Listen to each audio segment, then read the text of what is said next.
Permaculture is a design science based on 3 simple ethics: care for the earth,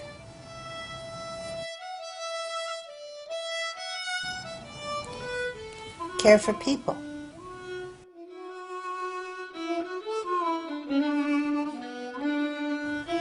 and share the surplus.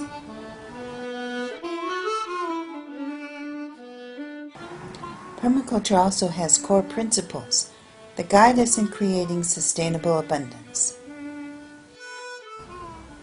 Nature is our model in permaculture.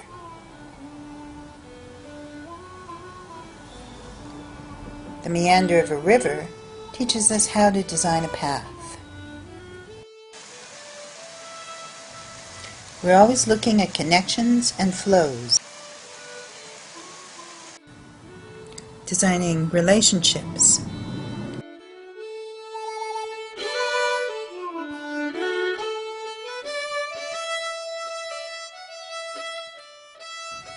looking at where things are in relationship to one another, like putting the plants and the herbs that we need most often closest to the house.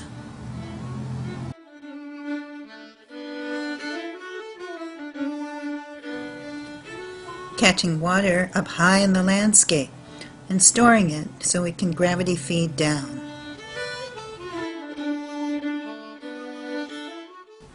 We favor biological resources over the use of fossil fuels or heavy chemicals.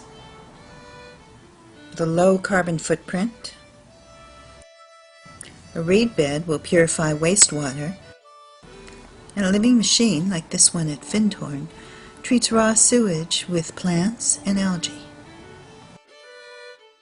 Plants catch and store the sun's energy, and so can we. Using the energy of sun and wind. And we celebrate diversity. Because diversity gives us resilience and true abundance. But to see how these principles work in practice, let's visit a permaculture designer. Meet Eric Olson, using the classic designer's tool, a hammock. Eric is one of the key teachers for Earth activist training, and he also has his own company, Permaculture Artisans. Eric's own garden is based on flowing patterns and diversity. In it, every plant and every element serves more than one function. Calendula not only looks pretty, but you can eat it. It attracts beneficial insects, and it's a medicinal, used in healing ointments and salves. And a core principle of sustainability is to obtain a yield. Eric definitely knows how to do that. Here's a food forest he designed on a terraced hillside in Sonoma County. It's based on many mutually beneficial associations of plants that we call guilds. A forest has many layers of growth, from the canopy down to the understory, to the low shrubs and the roots. So we're getting our layers, right? So we've got, this is going to be upper canopy in this part of the food forest. This is lower canopy. And then we have our penstemons and our insectary, hummingbird attracting insectary perennials that are creating another layer. We've got some lower layers with this yarrow. And then we've got our clover, our nitrogen fixing ground cover, which is pretty much a perennial cover in most of the terraces. And this clover is really, there's not getting any irrigation except for surplus water that's coming from the irrigation system on the berms. These were planted in February.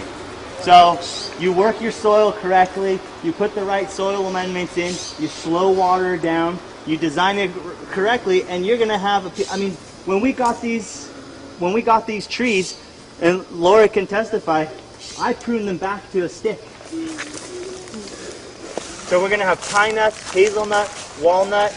We have Asian pear, apple, plums, peaches, nectarines, all different blueberries, persimmons, figs. These are all planted here. Cornelian cherries, cherry trees, mulberries, leafy mulberries. They're all in this system, so go ahead and explore. In your farm, you always want to have a certain percentage that is focused on just building soil, because you have so many plants that are drawing nutrients out. And then of course you're gilding with your mineral accumulators and your nitrogen fixers. But here what we've done is, we're going to have the chickens, we'll have this swale composting system, and then we'll have the clovers. And so we'll see how that cycle is. It's a dialogue, it's a communication, so we'll play with that and see how that works. But I think it's going to work really well, especially when we bring in the chicken layer, in the layer of having the chickens in here. We'll continue to see the kind of growth that we saw in the first year. That's the goal, is how can we move these systems away from having to bring in intense amounts of inputs every single year. We don't want to have to bring in 10, 20 yards of compost and 100 yards of wood chips every single year. We want the system to provide the soil building and mulching needs and weed suppression needs for itself. Gardens that function like a forest, that generate their own fertility, catch their own water. Systems that can meet human needs while regenerating the land around us. That's the goal of permaculture. When we see ourselves as part of nature, when we work with nature, nature will work with us.